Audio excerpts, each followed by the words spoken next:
So I'm starting a new series where we are delving into Africa, its culture, its countries, and things that you may not know. This is Nikkey Delves into Africa. First on the list is Angola. Let's get to it.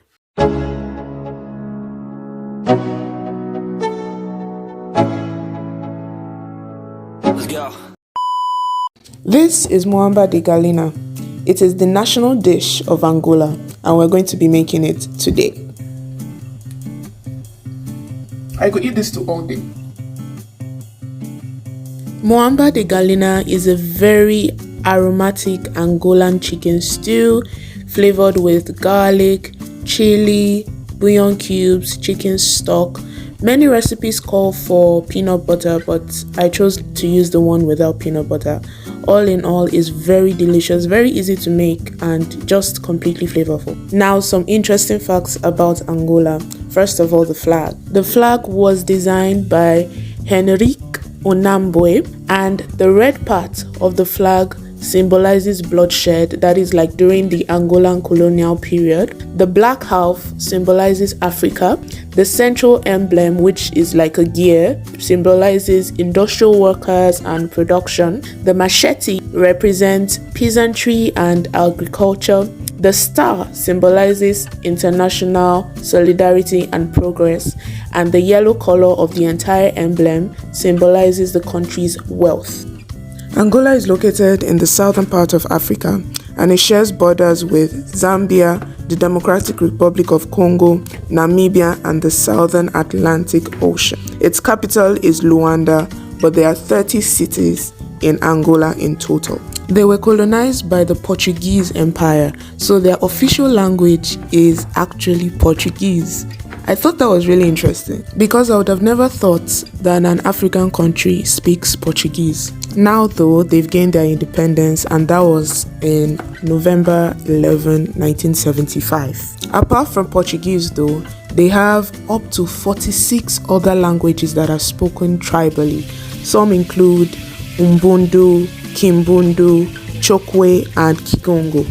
Citizens are called Angolans, and they have a population of about 34.5 million people. Angola is Africa's 7th largest country and the world's 23rd largest country.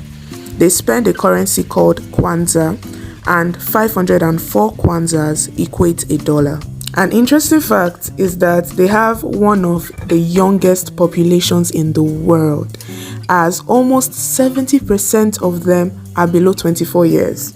Angola is also Africa's 6th richest country due to their large gas and oil resources and precious diamonds. Apart from Muamba De Galinha, they eat a lot of beans, rice, cassava, pork, chicken, garlic, and onions. Some of their other dishes include Fungee, stewed beans, both of which we are going to be making alongside the chicken muamba today, fish kalulu, kabidela, which is chicken cooked with blood. That's interesting. Mukula, karuru, and katalos.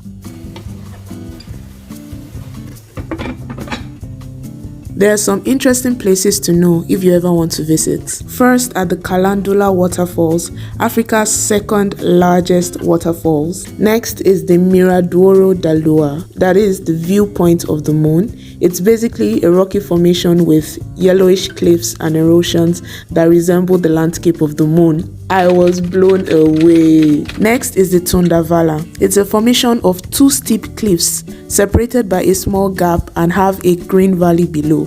Can you imagine looking down from either one of those cliffs? Oh my god, that would be terrifying. Now, before you go, there are some things you have to know.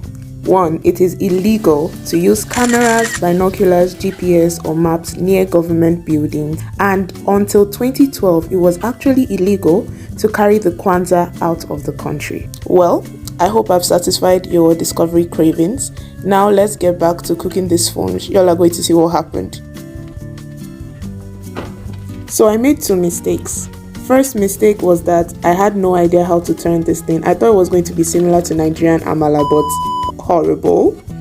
Then I bought cassava starch, even though it was labeled as cassava flour, but it's Nigerian type of cassava flour, which is actually starch, not the flour. And Angola Fungee requires cassava flour, not starch. So it ended up becoming something. Let me show you guys.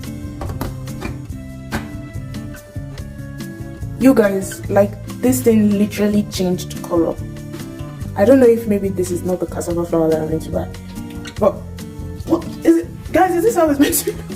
Like, it literally changed color before my very eyes. And based on the like Fungee recipes I've been seeing online, it's meant to be like a bit whiter, not like starchy or even like transparent like this one is.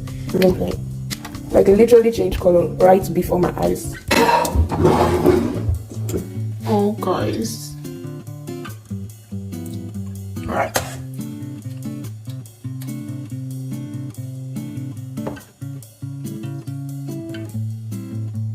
It's been such a long day today, and this just okay, let's just try it. And I had classes this morning. Well, from this morning till evening. Okay. Like, it has the stretch that I see Fungee have, but the color is just misbehaving. Let's try it out. So I ended up loving the Muamba and the stewed beans, but I did not really like the Fungee. Muamba tastes like a dream. Oh my goodness, they taste so good.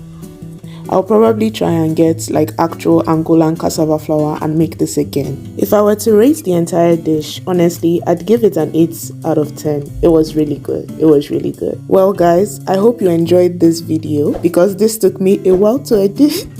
For episode 2, what do you think it will be? It might or might not be alphabetically. Well, who knows? Anyways, let me know in the comments. But for now, I'm saying bye, God bless you, and have a lovely day.